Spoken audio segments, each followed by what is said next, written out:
and welcome to the all new, all different number one comics podcast, episode number 48. 47 more times.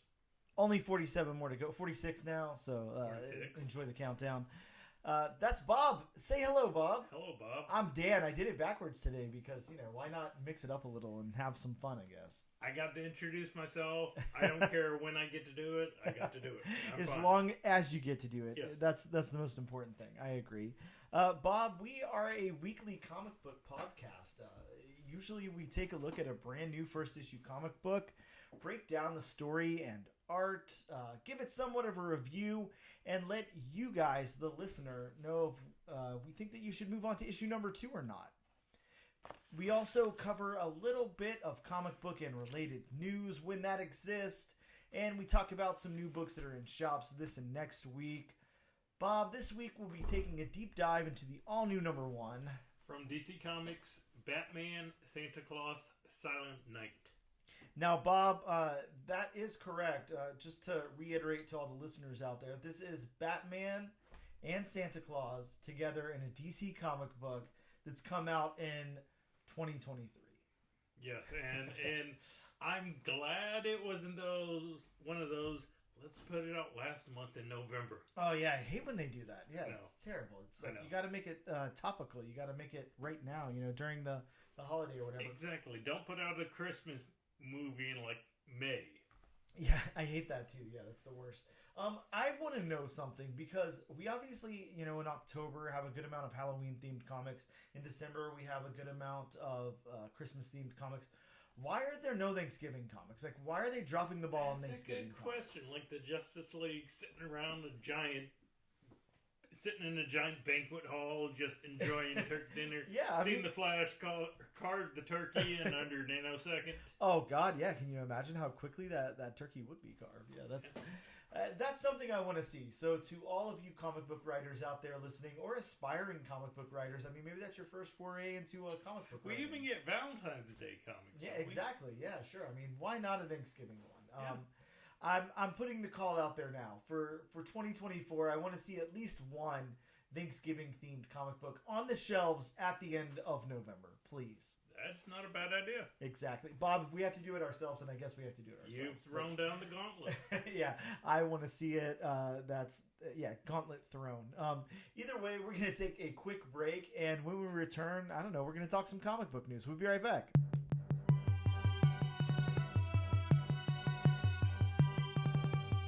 And welcome back to the all-new, all-different number one comics podcast. Again, I'm Dan, that's Bob. Bob, we're going to talk about some news. There's news. I don't know. There's some exciting news. There's some filler news. There's comic book related news. So, why the hell not talk about it? Right before we started the record today, we talked about a little bit of news that dropped in. Key Collector is reporting that the series Monster in My Pocket has been optioned for a film. So, Monster in My Pocket, of course, if you guys don't remember, it was a 1989 toy line. I can't remember who put it out. For some reason in my head it's Hasbro, but I don't know. It's probably not. Maybe it's somebody else.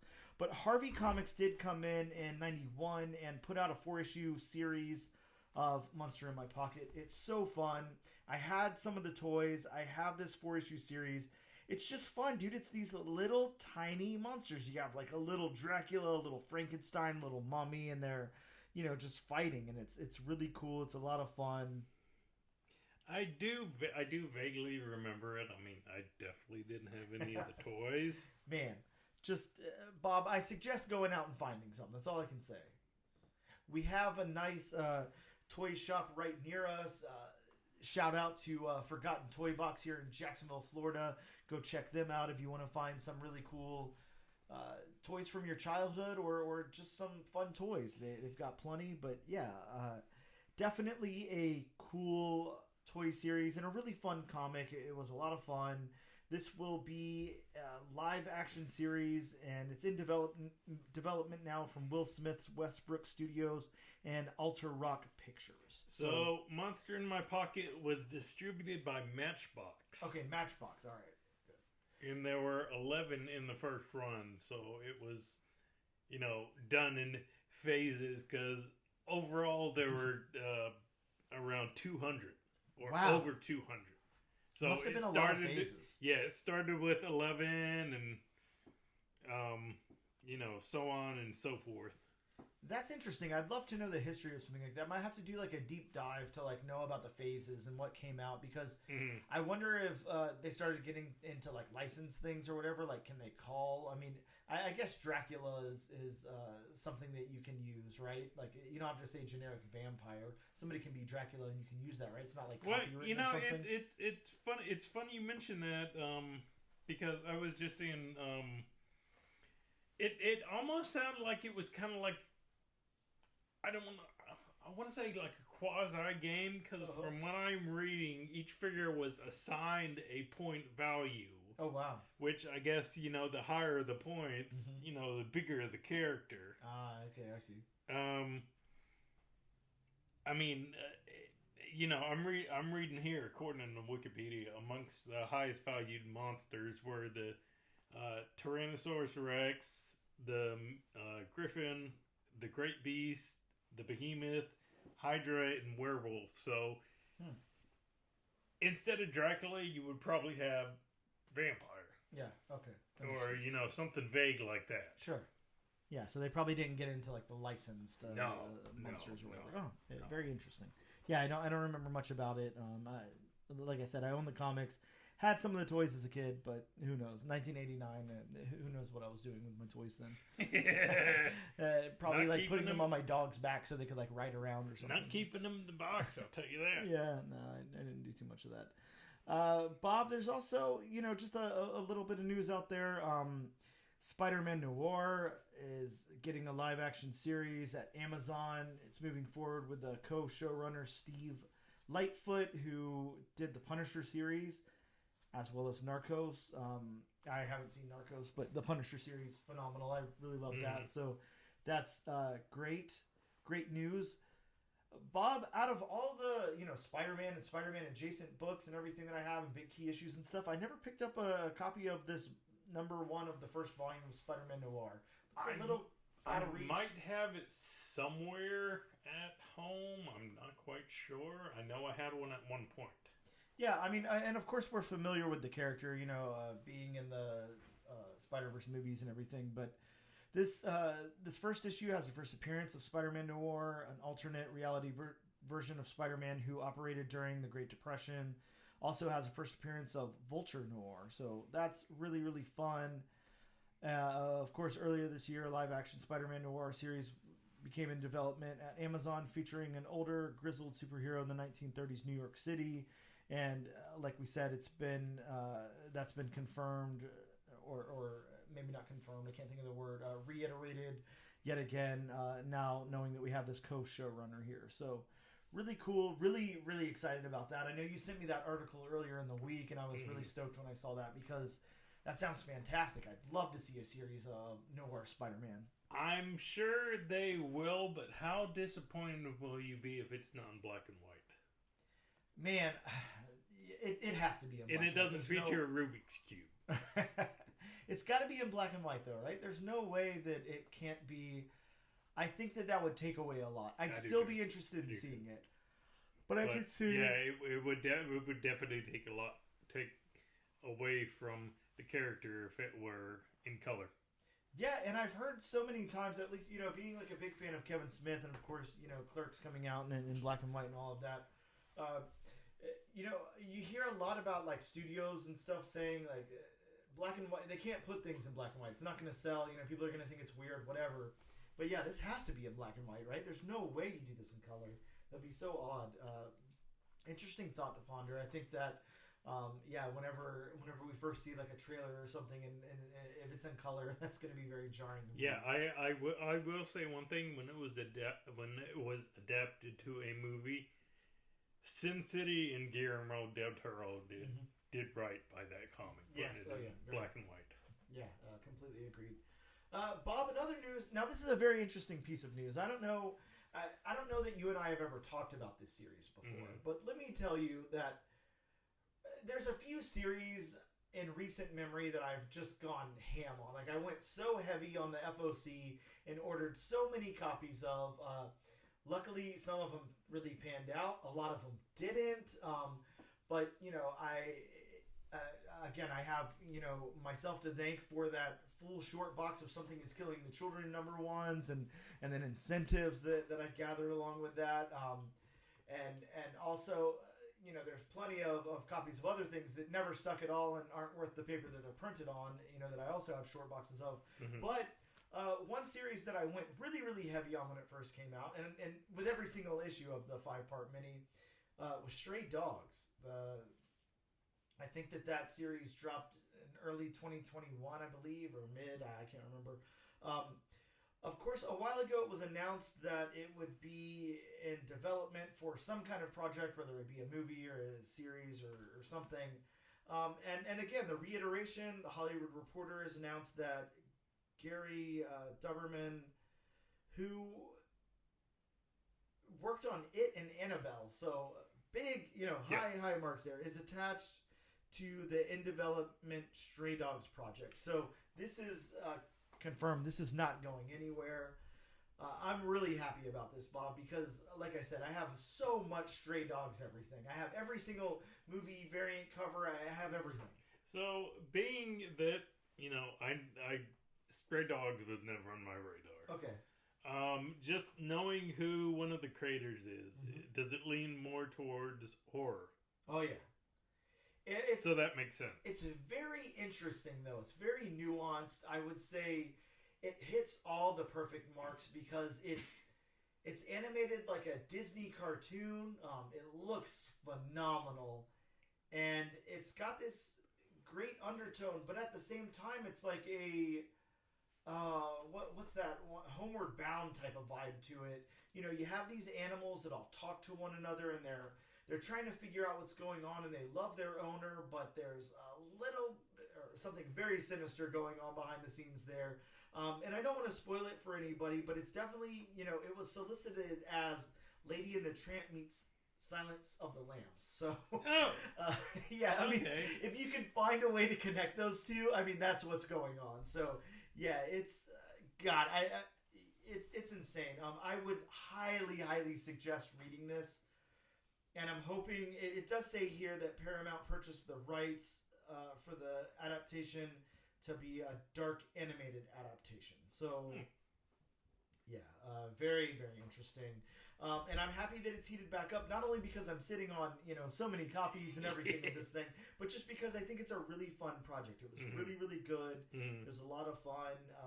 And Bob, I do have, I think right down over here, quite a few copies of the trade paperbacks I grabbed, when stores were doing exclusives and stuff like that. I grabbed quite a few copies of those. So you not only have a bunch of variant #1s, but you have a bunch of variant paperbacks. Oh yeah, so I'd be happy to lend you one of those trades so you could read it and check it out. But I really think you should. It's a lot of fun.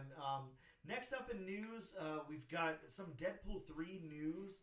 Of course, set photos from Deadpool 3 confirm the appearance of Sabretooth in the original, from the original X-Men film. And Bob, there's one cover. I can't think of it. I'm going to try to search here and see if I can find anything about it. But if you're familiar with the cover of Wolverine that has the decapitated Sabretooth head, that's an homage to one of the early, what are those called? Can't think of them now. The what are they called? The Seduction of the Innocent covers, Oh, like the old pulp book? Yes. It's an homage to one of those. Anyways, set photo is like revealing that something like that happens in the movie. Maybe a decapitated Sabretooth head is in the film. So really interesting there. And, speaking of the Deadpool 3 set leaks, I don't know if you saw, but Ryan Reynolds, got into, he wanted to contribute some to this. So, of course, Ryan Reynolds being Ryan Reynolds, made some posts on X and Instagram and stuff like that, showing set photos with photoshopped Predator in there, and Steve Urkel. I've seen that. I've seen those. All kinds of things. Let's see, Donatello. Yeah, just lots. He's just having fun with it. So really cool. God, I can't even think of what else was Mickey Mouse, and then Deadpool's holding up like a bag of money, and I was reading, going back to the Sabretooth thing, that there could be multiple versions of Sabretooth because it even though it looks like him from behind, it remains to be seen if that is Tyler Mane who portrayed Sabretooth in the first movie. But there's also been reports that Liev Schreiber is going to come back and reprise his role, which I'm fine with because I like Liev Schreiber's portrayal. Yeah, I was going to ask you what you think about that. Oh, I love Liev Schreiber's portrayal of it. Yeah, very good. I agree. Very cool. Well, Bob, MCU news, kind of. Marvel Studios. Mark Ruffalo has been exclusively asked not to comment on a standalone movie. Hint, hint. Yeah, what the hell could that mean, Bob? He's not allowed to comment on There's this. going to be a standalone movie, but he can't comment on there being a standalone movie. Yes, specifically asked not to comment on that anymore. It's like, why didn't they tell Tom Holland, don't comment on if Tobey Maguire's in that Spider-Man movie? Yeah, well, well, look, I think that, given the great Hulk stories that we've already seen and the Avengers stuff and all of that, where could they go with Hulk? Like, what could they do with Hulk at this point? I always feel like, one of my absolute favorite runs of all time on Incredible Hulk was the who was it? Bruce Jones run from the earlier 2000s. It was a lot like The Fugitive, if you remember that television show and Tommy Lee Jones and Harrison Ford movie, The Fugitive. It borrowed a lot from The Fugitive, and it was really, really good. I really think they could do something like that. I think that something like that would be really amazing. Well, I mean, they did introduce Scar in She-Hulk. Yep. So, I mean, they could finally do World War Hulk. Yep, World War Hulk. Yeah, we already got kind of like Planet Hulk adjacent stuff. So yeah, of course, there's that. But I'm really hoping something comes out. I'm hoping something comes out soon. Some big announcement or something. I mean, here's the real question I have for you. Do you think, and we've talked about this ad nauseum, before. So I'll backpedal as little as possible, but we all know people talk about superhero fatigue. We all know people talk about comic movie fatigue. I don't know what you're talking about. Yeah, exactly. Now, that aside, because we're not going to focus on that. Right. We can agree at least that the general, I don't know, internet commenting audience of superhero movies believes that either it needs to, stop, slow down, or be revitalized. Do you think that a Hulk movie could help revitalize the MCU? I do. I agree. I do. I think that's kind of where I don't want to say that's where the MCU has kind of gone off the rails. Yep. But they need to start just making solo movies again. Mm-hmm. Not all these. Not every movie has to be. I mean, it's cool to see an interconnected universe, mm-hmm. stuff like that. But, go back to like the days of Iron Man, where it's just an Iron Man movie. I mean, S.H.I.E.L.D. was sprinkled in there. Yep. And then at the end for the stinger, you get, the big reveal that this is going to be all interconnected. Mm-hmm. I mean, not if it's a Hulk movie, focus on the Hulk. Yeah, like I said, I'd love to see that fugitive kind. I can't remember exactly what the name of that run was, but of course, Hulk's. There's been a lot going on with Hulk, and between Endgame, Infinity War, all of that. Everything that's happened on She-Hulk, all of that. Of course, Scar exists now, so something's going on, on Planet Hulk and everything. So why not put him in that fugitive role? Let him be on the run. Let people be looking for him. Right. Let's have that kind of story. I think that would be perfect. I'd love to see something like that, and it would kind of take the superheroing would take a back seat. We could do something different. Or do like a reimagining, not shot for shot, but do like a reimagining of the Edward Norton Hulk. Yeah. Where, he's on the run and, he's, trying to keep off the radar of, Thunderbolt Ross, Yep. So, yeah, do something like that. And again, make it just about the Hulk. Yep. Yeah, exactly. I think that's going to be the key point here. Focus on the character, build up that character, and maybe remember, what you did at the beginning. Build up those characters, then get a team together. Then make us care about the characters first and all of that. But yeah, I agree with you. And no matter what they do, I'm gonna see it either way. So really, really excited about that. Bob, my last little bit of news that I want to go into. I picked this book up this week. I don't know if you grabbed a copy or not.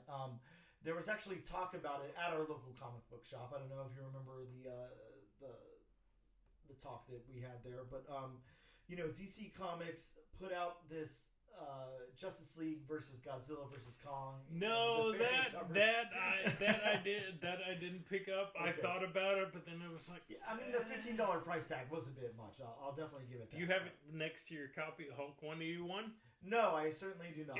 It's in that stack right there. But and there's a reason why I brought that up. Yes, sure. But for those who don't know, Justice League versus Godzilla versus Kong is a DC book. I believe the regular cover price is like around $4.99, and we came with 2 polybagged variants. Those polybagged variants either feature Kong or Godzilla on the cover, and they come with like a little sound chip included. So if you press down on the cover, it roars either in Godzilla or in Kong's. Wait, you got to press down on it?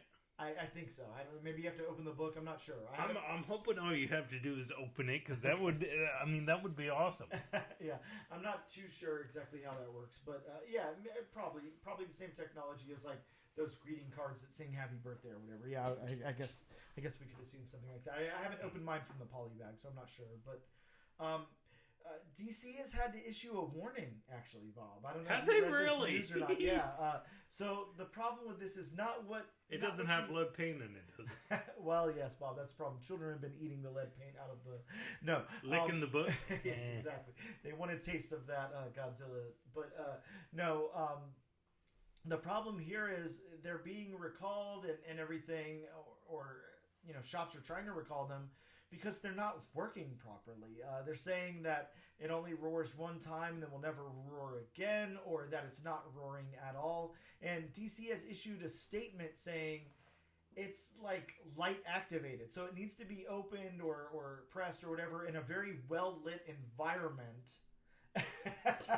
You guys can't see Bob's face, but all I can tell you is if you recognize that one meme with like the little monkey or marsupial or whatever that's thrown its hands up and it's looking around, that was Bob. So. That just makes no sense. So now they're telling us it's solar powered. Yeah, pretty much. And the talk at our local shop was, that don't put these near your regular comics because that battery acid's going to start leaking out. So, maybe not. Why I asked the question if it's next to Hulk 181. Yeah, so maybe DC thought about it and they said these need to be light activated and make sure there's no battery acid seeping out of these into people's comics. I think there should have been a little more R&D before they released it. Yeah, I'm not too sure. And again, like I said, I haven't opened my personal copy, so I don't know. You may not want to. Yeah, I'm going to keep it far away from my other stuff. But well, if you see the bag starting to dissolve away, oh no, then just throw the comic away. Yeah, just toss her in the trash, I guess. But yeah, that $15 cover price, Bob. So, I don't know. We'll have to see for something that has to be opened in a very well lit room and may or may not work, and it may work once and never again. Yeah, maybe. Well, Lunar, you did good this time, I guess. But Bob, we're going to take a quick break. When we return, we're going to hit with what's new at comic book shops this week.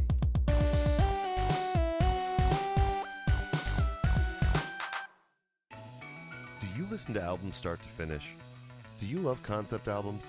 Are you always the first one at a party to bring up King Gizzard? Say no more.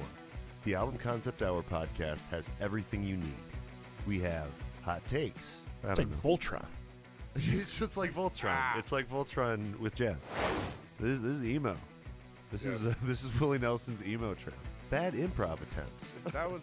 Let's all do our best Aussie accent. Let's not. Let's alienate all the Australians. And sometimes we even learn something. As they listened again and again to the song in the control room, Axel started saying, "Where do we go? Where do we go now? Where do we go?" Shut up. Spencer turned down the music and said, "Why don't you just try singing that?" And thus the last part of the song was born. Listen to the Album Concept Hour wherever you listen to podcasts. Hello and welcome back to the 48th episode of the all-new, all-different number one comics podcast. Bob, we're going to talk about some books that dropped in comic book shops this week. Of course, these are books that are of, possibly of interest to you guys listening out there. You might still have a shot to go hit up your local shops and snag a copy, perhaps, if you're lucky. So... With that being said, from Mad Cave Studios, we got a new number one, Skeeters issue number one. This is about an extraterrestrial mosquitoes that descend on a sleepy beach town. I actually had the pleasure of reading an advanced copy of this book, and it was really fun. It was really interesting. It was, it reminded me a lot of those old, 70s B horror movies, the big creature features with the giant bug or animal or whatever. Just a lot of fun. I really liked it a lot. Really cool book. If you can snag a copy, I definitely suggest doing it. If you already grabbed one, then good for you. From Dynamite Comics, we got Legendary. I don't know why it's spelled that way. Red Sonja. And this is a one-shot steampunk version of Red Sonja. I don't know if maybe Legendary is like a steampunk reference. I'm not too sure. I don't know much about steampunking or even what the hell it is. But that's out there. From Image Comics, we got Bloodrick number one. This is about a barbaric hunter who seeks out game in unfamiliar woods, which leads to madness, violence, and bloodshed. And man, this has a awesome looking cover with a really cool heavy metal looking font, trade dress.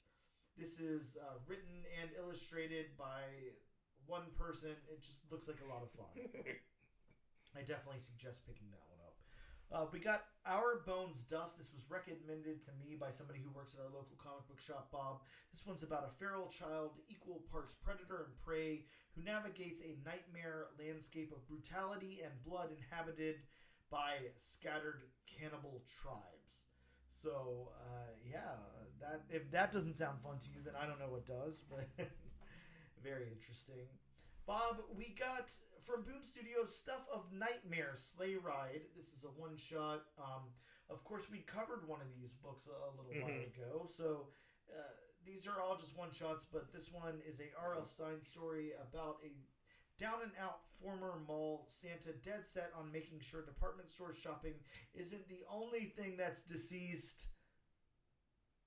Insert the da-dunch there, I guess, because it was supposed to be a joke. I don't know. Yeah, a bad joke. But why would you put a joke in your synopsis, It's and a bad one at that. I guess that's pretty R.L. Stine of him, though. So, That is true. That is true. From Dark Horse Comics, we got Hellboy Winter Special Yule Cat number one. This is a one-shot holiday special with a giant cat. Speaking of giant animals, that is a big cat. Hellboy's pretty big already, and this is 4 times the size of him, so that's terrifying. I mean, imagine seeing a giant cat that size. Bob, here's the question. Would you be scared, or would you pet it? Well, I mean, petting a cat, period, any kind of cat, you're kind of taking your hand into your own hands. It's always a risk. Yeah. So, am I going to get my hand back? Am I not? Yeah, and then on top of that, you've got a giant cat. Yeah. So that's a no for me. Yeah, you're going to steer clear of it. Okay. Yeah. Well, I mean, I think I'd like to hear it purr, though. You ever hear any of those giant, like jaguars or something at the zoo purr? Man, that's loud. Yeah. Just imagine a cat that large. Yeah. From Image Comics, we got Creepshow Holiday Special. 2023. This is a one-shot holiday special creep show. This has, if it's anything like the other creep shows, it's got like about 2 stories inside, split in half. I'd talk about the creative team, but I'd be here all day trying to pronounce their name, so I won't worry about it.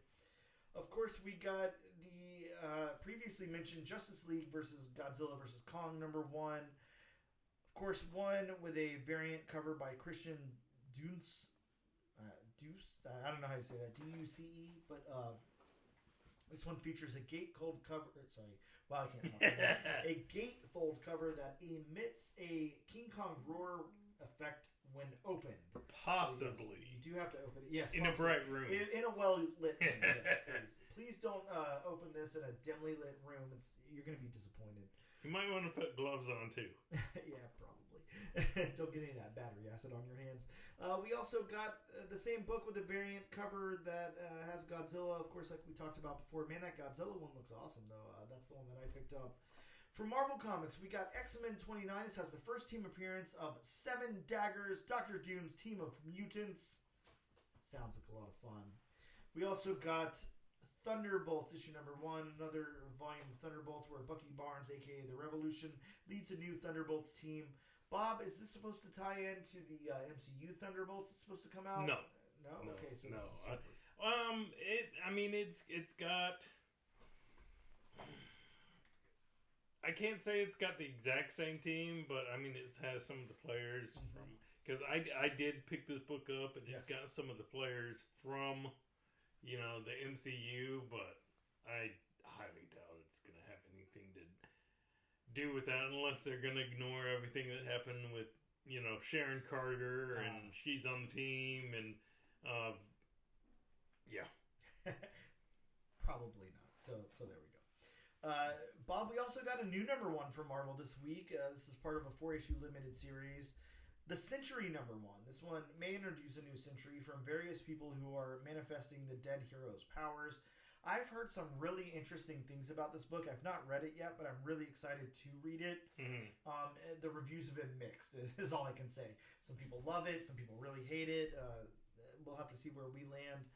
We also got Marvel Voices Avengers #1, an anthology of Avengers stories, as well as Amazing Spider-Man issue #39. This one is part 1 of Gang War crossover, preceded by prologue issues. This one also had that great variant cover that we talked about last week that's inspired by X-Men #1 from 1991. Just a great cover there. I love that. Mickey Cyclops and the... it's just a lot of fun. The Daffy Wolverine, the goofy Iceman. Ooh, Daffy.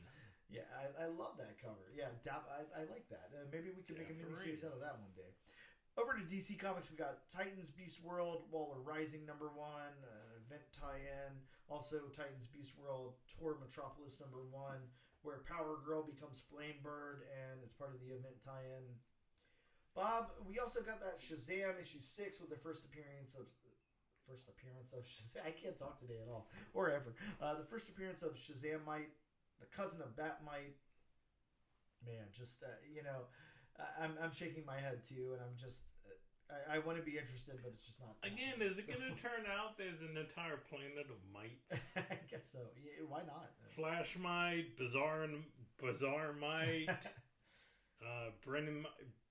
Brainamite. Where my question is this: how's there not a Joker Mite? Because there has to be, right? I'm sure there's one that exists. We're just not deep enough in DC lore. Well, hopefully there's also Lex Mite. Yeah, Luther might. We also got the book that we're covering today, Batman Santa Claus Silent Night #1, a 4-issue limited series that sees Batman team up with Santa to battle monsters in Gotham. So those are the books that came out this week. Again, maybe you can hit up your local shop and try to score a copy and see if it's not too late. If you're in Jacksonville, Florida, hit up Gotham City Limit. They would absolutely love to pull one of these books for you. Or tell them that your name's Bob, and maybe they'll throw it in Bob's pool, and I don't know, Bob will pick up the bill for you, I guess. Then I'll think to myself, when the hell did I put this on my poll? Wait a second, I don't remember asking for 47 copies of thanks, Dan. Yeah, well, hey, it happens to the best of us. We'll be right back after this break.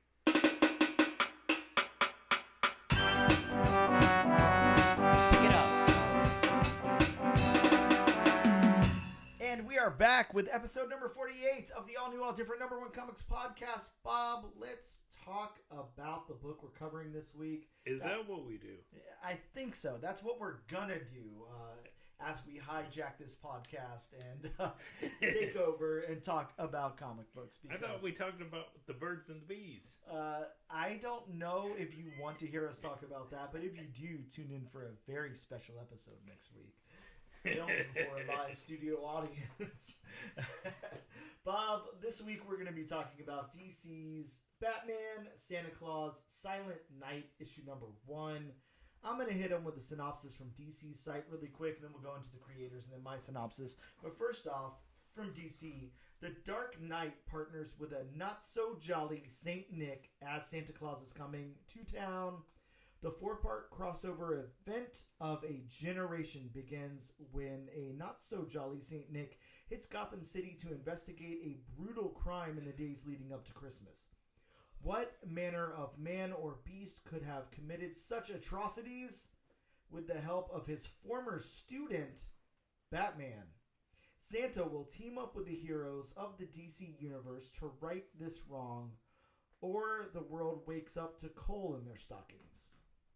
A brutal two-fisted holiday tale of hope, wonder, and monster hunting is the perfect treat to ring in the holidays.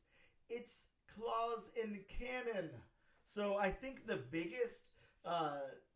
sorry, I'm done with the synopsis, but I think the biggest thing you're supposed to take out of this synopsis or whatever news here, and everything that I've read online that people are so excited about, is this is an in-canon story of Batman and Santa Claus. So you're supposed to think Batman and Santa Claus have known each other for a very long time, of course, and they're drinking buddies. Yep, and Batman has learned some of his skills from Santa Claus. So just know that going into this, I guess. That's the exciting news here. Now let's talk about the creative team really quick. We of course have the writer Jeff Parker on this title here, and Jeff Parker, Man oh Man, has done a lot. He's credited with Batman 66. He's written on 95 issues of that. So lots and lots of Batman 66.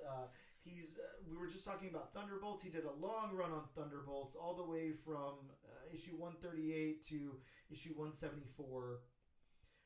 He wrote on Marvel Comics Hulk. If you remember that Red Hulk storyline that came out in, I want to say 2008, something like that. He started on Hulk issue 25 and ended on Hulk issue 57.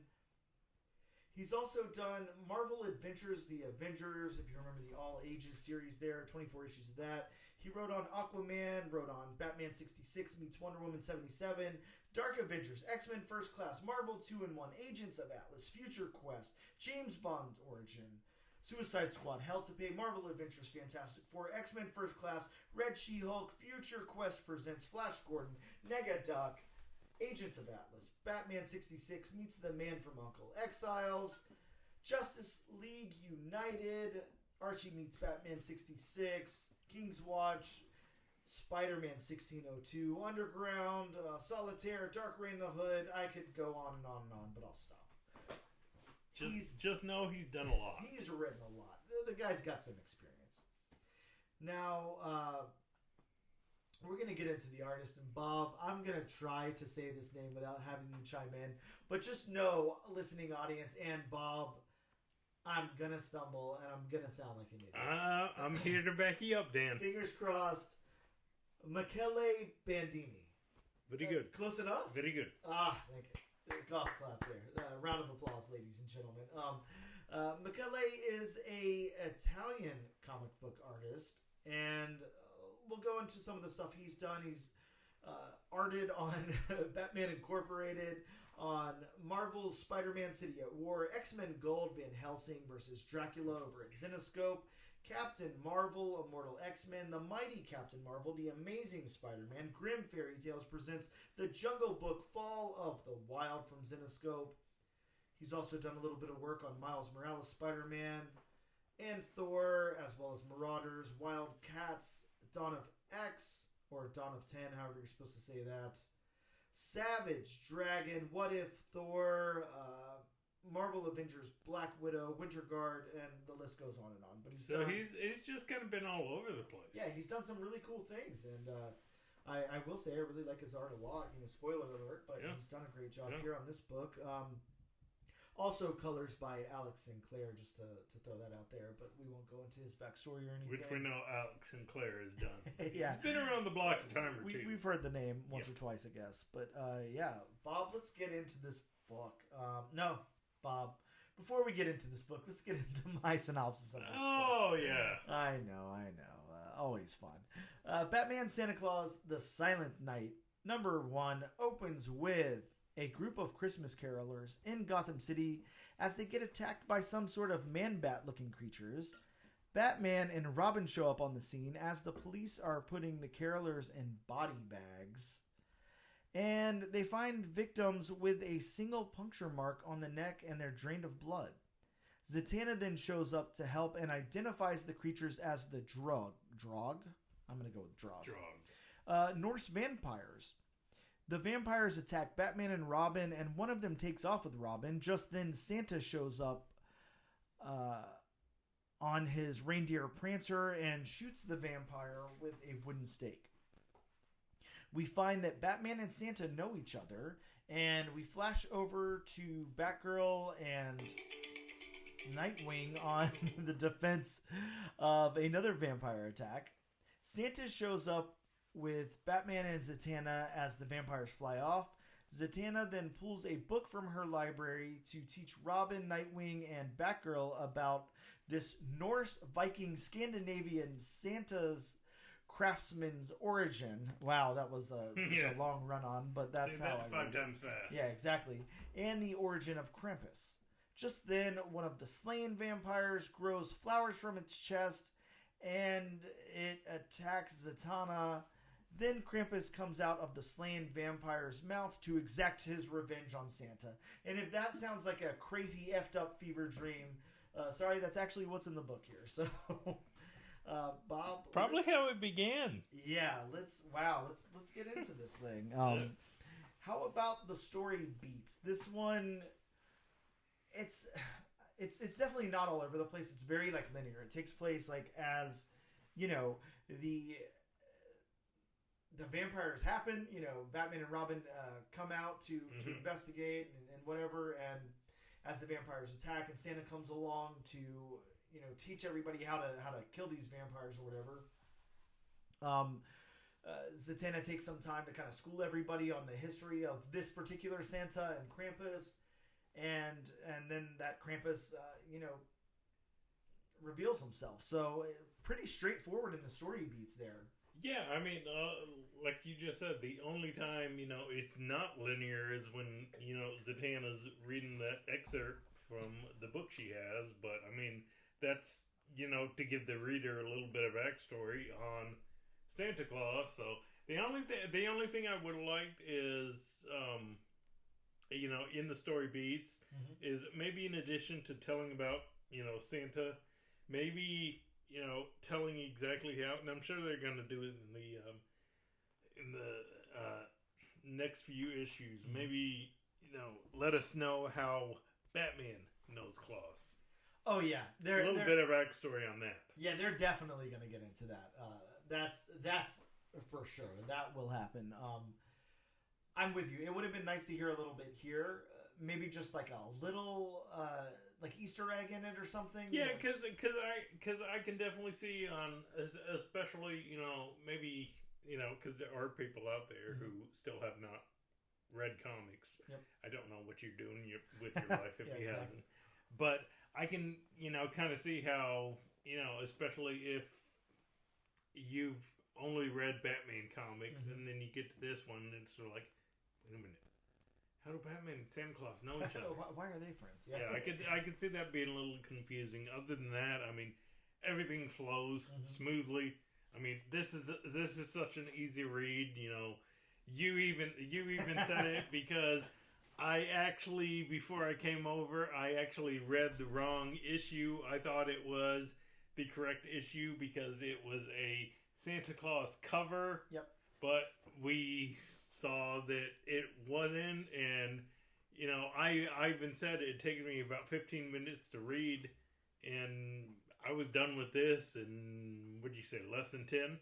Yeah, so just for just for a little bit of backstory, yes, Batman issue number 140 also came out this week with a ton of variant covers, as Batman always is. You know, I feel like they add every single week they're adding a variant cover to Batman. I think it's up to like 58 now, but yes, there was lots of variant covers, but there was this great homage to what is that? Batman 1?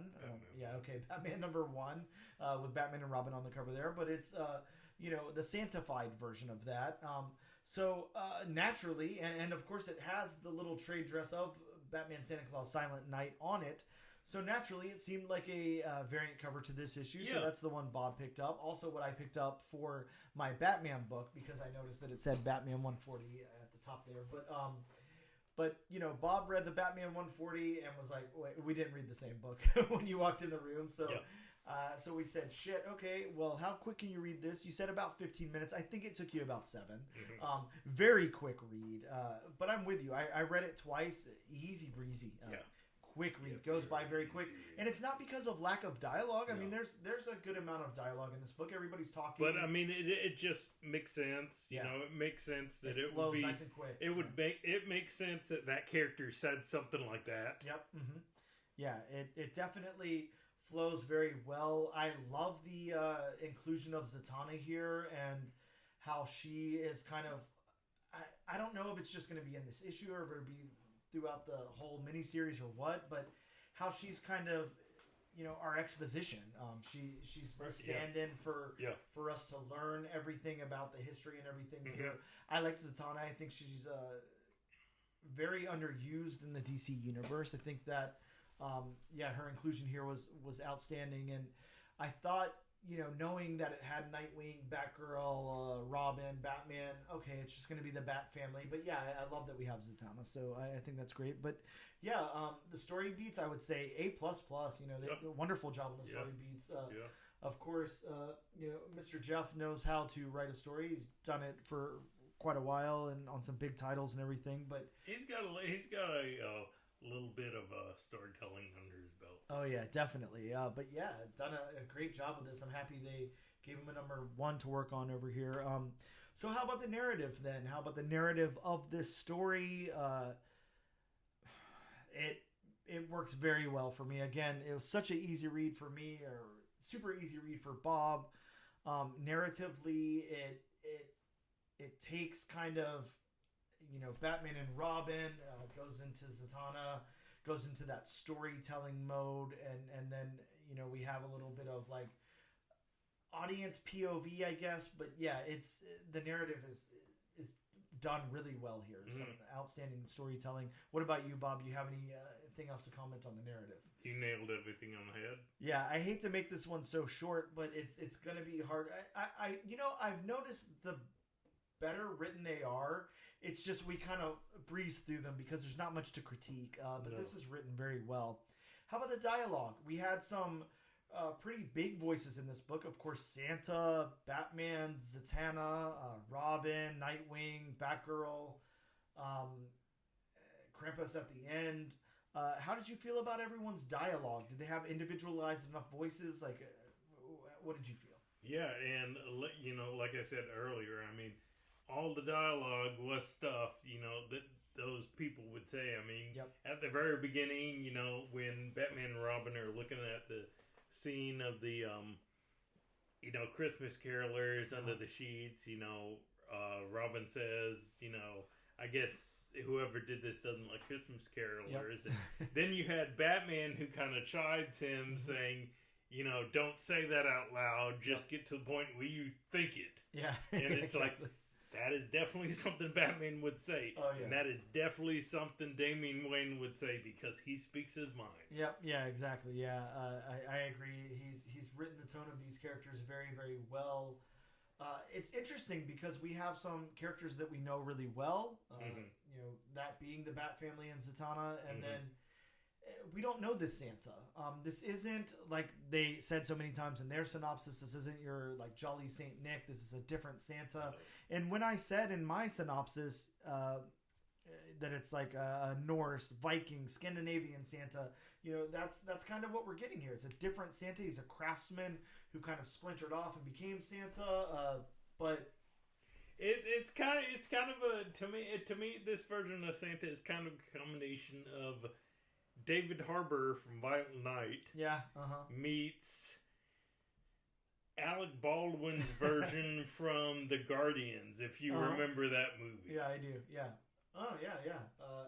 And it's cool. Like, it definitely fits in the DC universe here because I would say, you know, I'd agree with them. If they're going to make this a canon event, to have, like, jolly old Saint Magical Nick, you know, from the North Pole with Mrs. Claus and all of that, like, it would be kind of a tough sell. Yeah, especially you know, when you have Batman to play off of. Because if you had that version in a Batman book, it just wouldn't work.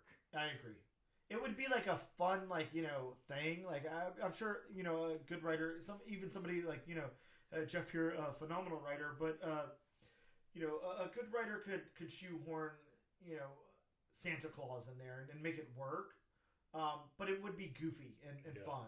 Now, this being like a canon event, and we're supposed to think, you know, from now until the end of time, Batman has worked with Santa Claus before. Yeah, it needs to be this Santa. See, and, you know, I'll say, I mean, if we didn't know this was a limited series, you could make this part of the Batman run. Yep.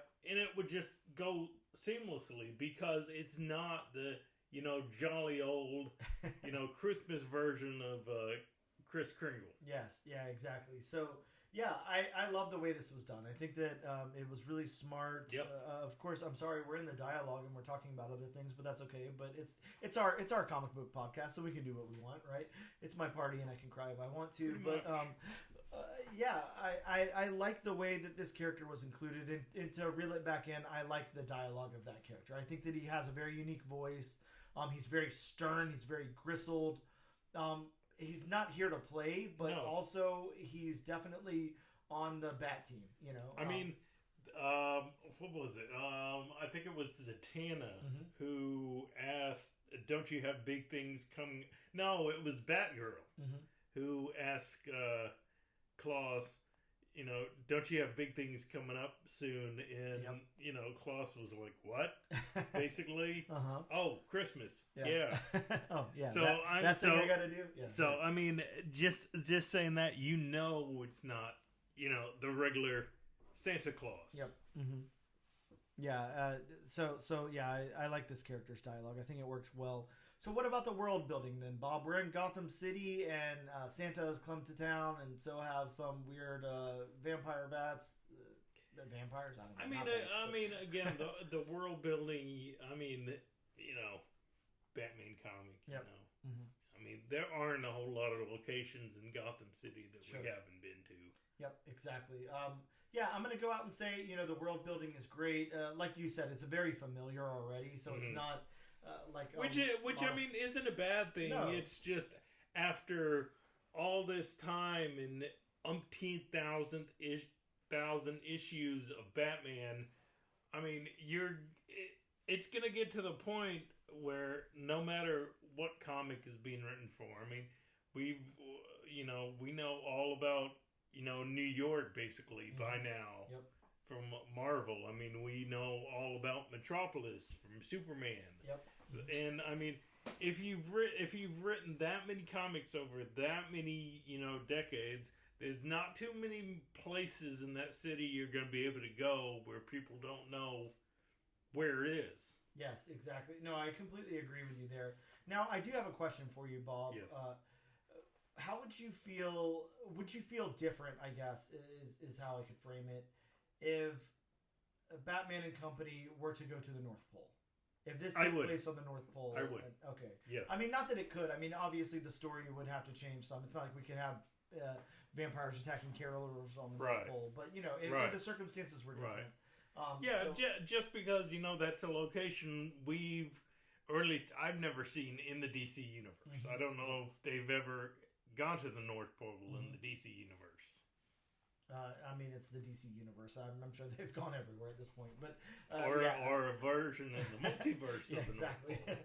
but I'm with you. Yeah, I'll just go ahead and say, it wasn't a huge task for Jeff and company here to flesh out the world of Gotham, but they did a good job either way. So points for that. Now getting into the art, Michele. Now I can't say the last name of my life depending on Bandini. Okay, wow. Michele Bandini.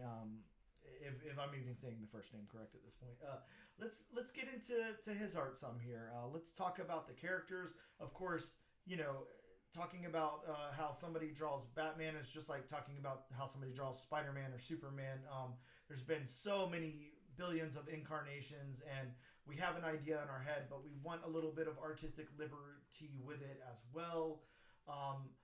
But then we have some other characters, some secondary characters, Robin, Batgirl, Nightwing, Zatanna, and then Chris Kringle himself, or if that's what we're supposed to call him, and then Krampus, and these vampires and everything. How did you feel about the artwork here? Bob, I want you to go first because I don't want to soil it with my opinion, so I'd like to hear what you have to say. Yeah, I definitely like the artwork. Like I said, you could put this in the regular Batman run, and you couldn't, tell a difference. This was a limited. I mean, I love how he draws the characters because, being the Bat family, they've had all those years of training and all that. I mean, all of them are just drawn athletically, and they do all these gymnastic style moves. Yeah, well, sure. And just on a personal note, I don't know if this is his costume in canon right now. I love Damian Wayne's costume. Yeah. Sure. I love his new outfit. Yeah, that Robin outfit's very nice. Yeah, it's very good. Yeah, I'm with you. The reason I didn't want to say anything is because I really, really like it. I think that this is drawn very, very well. I like it a lot. This is kind of like the Batman that I like. I'm not worried about, so many people, so many times, say that they want the dark, brooding, grizzled Batman and this, and like I don't want that. I don't care about that Batman. It's fine. It's an interpretation and it works for certain stories or whatever. But I feel like this should be a little bit fun. Yeah. Now when you're dealing with an issue with Chris Kringle. Yeah, exactly. I mean, don't make it like a detective noir style. Yeah, movie. exactly. Yes, exactly. So there should be a little bit of fun here. Now I'm taking the story seriously and I'm having a good time. But yeah, I want it to be a little bit fun, and I think that they found a perfect artist for this. It really, really complements Jeff's writing. The characters look outstanding. Yeah. I will. Yeah, just by looking at the art and the character designs, this would have fit. I rarely couldn't have been able to tell a difference if this was during the Scott Snyder run. Yeah, agreed. I will say, I gave it A++ on the story beats. I'm going to give it A++ on the character art because it's really, really good. One of the most outstanding things in the issue. How about the backgrounds, Bob? I'm gonna let you lead. You're a big stickler for backgrounds, so if it passes the Bob test, then we'll see where we go from there. But Bob, how about you lead with the backgrounds? Oh, it definitely passes the Bob test. I've got it open to a page where it's got I can't quite remember. That's the museum there, or that's a museum there in front of her, correct? I think so. The building. Yeah. But you got one panel of one of the Grog, taking away Damian Wayne, flying him up into the air, and you can just see each individual pane of glass. I mean, every single pane of glass in the windows. I mean, you can see the panes of glass on the door. Yeah, the backgrounds are very fleshed out. One of the things that I like a lot here is something that it doesn't come up like a lot in comics, but I love it when it does. I love the snow. I like how they're using the snow to accent what's going on in the snow is there in the foreground. It's there in the background. It's blurred. It's in focus. There's so much going on with the snow, and I really like it a lot. It's blurred. I have seen it, and I'm sure you've seen it, where the snow is actually a detriment to what's going on. Just because they try to accent the snow so much that it's kind of hard to see what's going on. I'm sure you've seen, comic books where they do that before, but I mean, this one he uses the snow just enough to where you can still make out everything in the panel. Yeah, absolutely, and I love the way the snow is done. It's done really, really awesome here. I like it a lot. Bob, I'm going to circle back to a panel while we're talking about the backgrounds. I just have to get this one out in the open really quick because I think it's the introduction of Zatanna. Yeah, it's Zatanna's introduction in this comic, and it's almost a full page spread of her, coming to be here, and just I don't know how to describe what's going on in the background there, but it is one of the most outstanding panels in this whole book. I really love it. There's so much light. There's so much magic. There's so many orbs and things mixing in with the snow in the background, foreground there. Yeah. I absolutely love it, and I really think that McKelly has done such a phenomenal job on that piece right there that I want that framed and put up in this room. Kind of something strikes me now that I take a closer look at this panel. Of course, I saw it when I read it, but now that you pointed it out, and I'm looking at it right now. Actually, the background in her introduction has that like Aurora Borealis thing going. Yeah, it sure does. You know what I mean? Absolutely. So yeah, I mean that is just I could definitely see this one panel blown up to where it's just like a poster size. Yeah, exactly. Just hanging up. Just amazing. Really, really, really nice artwork there. Let's get into the locations. Bob, we already talked about the locations. This is in Gotham.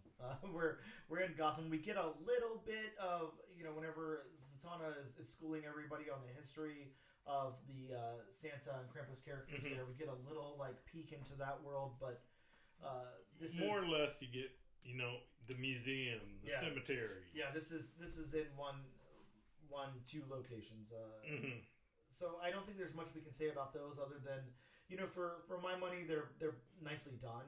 It's all done great, looks good. I don't think there's much we could really say on that. So let's talk about the colors then. What did I say? It was Alex Sinclair, I think.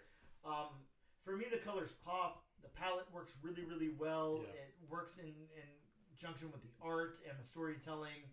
I don't know. I mean, this is... it's going to be hard to say anything that I didn't like about this book at all. I think the colors work really, really well. Yeah. I mean, like I told you, I mean, that one panel has the Aurora Borealis thing going on. I mean, we've got the panels where Zatanna's reading from her book. Yep. And, I mean, it looks like the pages are coming to life. Uh-huh. I mean, and I love that because it's a tiny bit muted in comparison to the action panels in the book. Yep. But it, like you said, it comes to life. There's like a light in the eyes of everybody and everything. It's really, really nicely done. Outstanding. So I don't know, Bob. Kudos to Jeff, to Michele, to Alex. Everybody really pulled this thing off.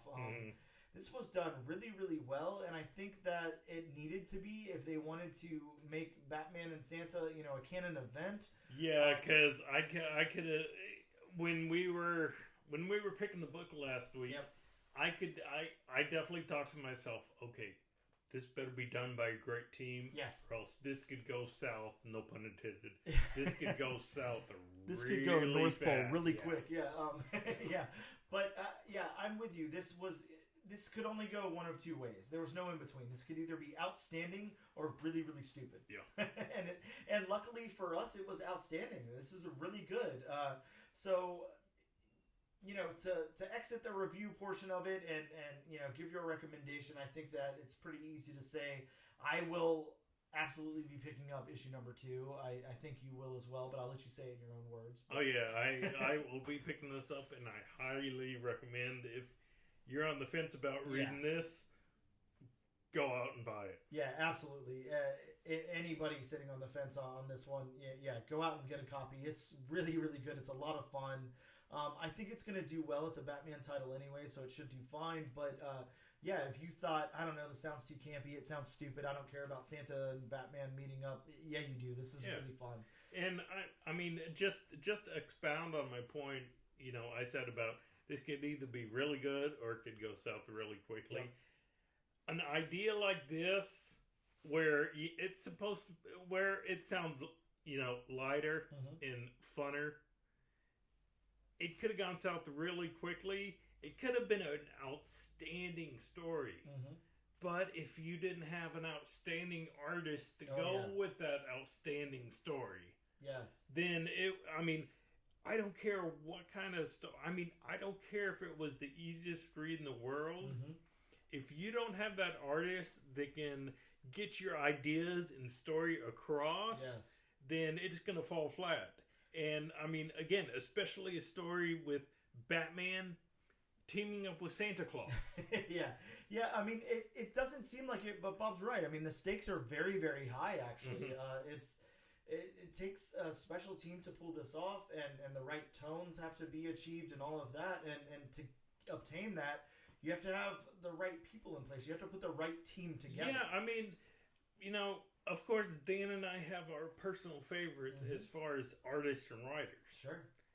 But not every artist and writer, artists especially, are cut out for, Alex Ross isn't cut out for horror books. Yep.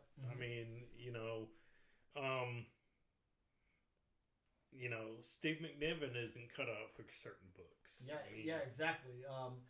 There's some people that are super versatile. There's some people that do their thing and they do it really, really well, but it works for what they do. But not every artist is hits a home run on every single book. Yes, exactly. Yeah, I completely agree with you. Not everybody can be Tyler Crooks, but just to piggyback on what you're saying, this works so well.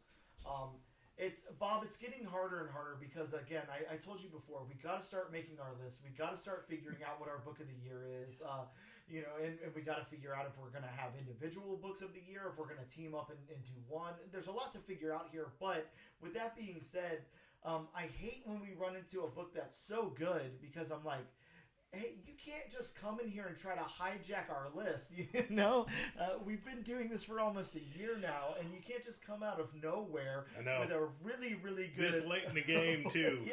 And make me reconsider what my number one pick's going to be. But, I would definitely say absolutely pick this up. If you've not picked this up yet, what the hell are you doing? Stop right now, pause the podcast, go pick the book up, and then resume after you've read it. But, yes... Please pick this book up. It is outstanding. Print that on the back cover of the trade. But with that being said, we're going to take a quick break, and we'll return with what's in shops next week.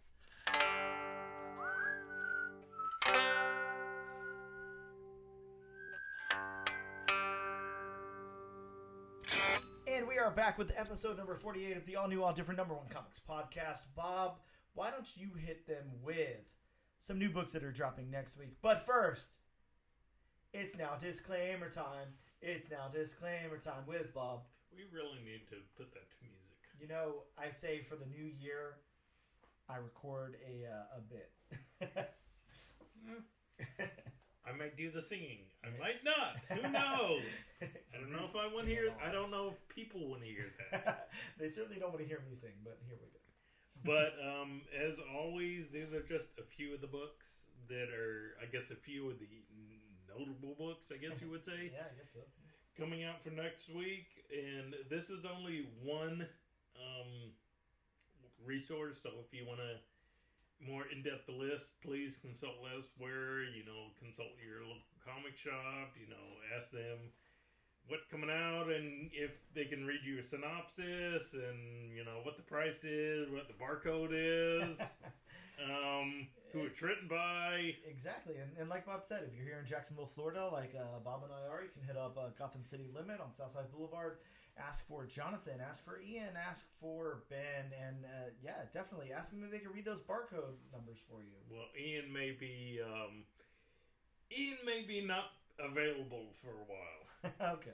Well, at least ask the other two then. Remember, Gotham City Limit's more than just a comic show. Take it to the limit. So, starting off the list from DC, we have Batman Gargoyle of Gotham #2. Oh God, Bob! More Batman. This one's got the first appearance of Moth-Er and the Virgin. So we have Moth-Er and the Virgin. Yeah. Okay. Going to Marvel, we have Punisher #2. This one's got the first appearance of The Offer, a crime lord, and a really fun cover. So there's that at least. The Offer does not sound like a crime lord. Yeah, true. We have a reprint, Batman Robin Lives #428. So, Dan, tell them exactly what this is. Yeah, not quite a reprint, but it's how do you explain this? This one is a reprinting of the death of Jason Todd, but it's got an alternate ending where Robin lives, which is the opposite conclusion of what fans voted for in a telephone voting campaign launched by DC in 1988. So fans voted for Jason Todd to die, and instead he's going to live here. So let me ask you before I go any further on the list, necessary or unnecessary? I mean, of course it's unnecessary, but it's kind of fun. I mean, I'll definitely buy in. Personally, I have no opinion whatsoever. I Sure. mean, as long as he's still the Red Hood. Yeah. I mean, if that just creates an entire new universe in the multiverse, then hey. Look, everything creates an entire new universe in the multiverse. I know, because DC has to reboot themselves every few years. Sure. We have from DC Action Comics #1060. Will Volume 1 ever end? It will never end. This one has a backup story that's a prelude to the upcoming series Kneel Before Zod. Yeah, I mean, it needs a little bit of work. Yeah, I could tune it up a little bit. We have from DC again, Wesley Dodds, The Sandman #3. This one has the first appearance of Fog. That's not a character. It's the first appearance ever in any comic book that exists of actual Fog. Not really, but I thought I'd take some liberty because it didn't say the Fog. That is true. That is very true. So going back to Marvel, we have Captain America #4. Oh God, Bob! This one has the possible first appearance of the Emissary, a previous character named Emissary. Yeah, I can't say it. Was introduced in All Out Avengers, but it's likely J. Michael Straczynski will create a new villain. Straczynski. Yes. Man, that's a.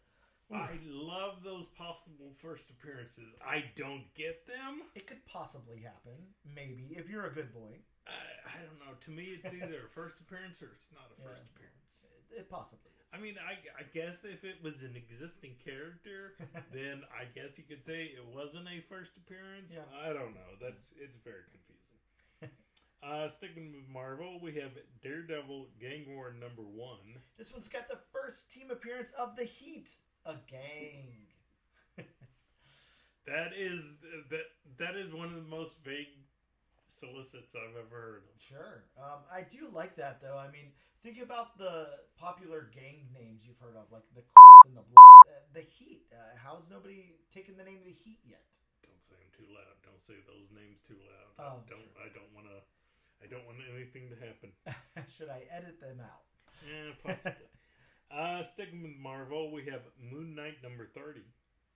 Yes, Moon Knight number 30, final issue, conclusion of the Death of Moon Knight arc, possible first appearance of a new Moon Knight. There we go with another possible first It's appearance. possible. We have, from Marvel again, Spider-Gwen Smash number 1. Bob, so excited for this one. This is a 4-issue limited series that promises new versions of favorite characters. So it's basically in comic form and all new, all different. Yeah, ooh, all new, all different, number 1. Yeah, this is true. And finally from DC, we have DC's 'Twas the Night Before Christmas number 1. Oh, Bob, this is an 80-page anthology of Christmas stories. It's got Batmite. I'm going to stay away from this, especially for its $10 cover price. But, you guys have fun if that's what you're into. Yeah. Oh. And that's just a list of some of the notable comics coming out. Yes, of course. Fingers crossed, hopefully coming out next week. Sure.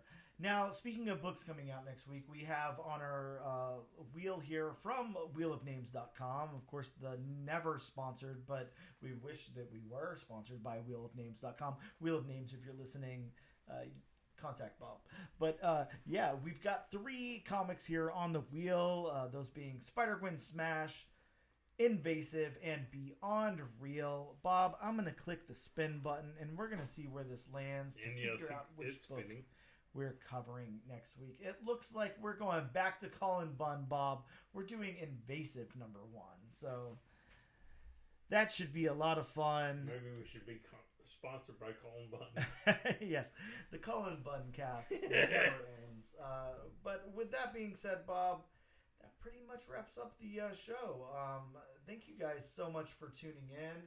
Of course, make sure you check us out on social media. We're on Instagram at ANAD_1 Comics Podcast. You can check us out on X at ANADNO Comic Pod. We're on TikTok at ANAD1 Comics Pod. And of course, we're on YouTube under the Comic Book channel. This and every single week, we love to give away a copy of the book that we covered. All you have to do is use the hashtag AllNewAllDifferentNation on a social media post of your choice, and that'll enter you in the giveaway. Thank you guys so much for tuning in to episode number 48 of the All New, All Different number 1 Comics Podcast, and we will see you next week.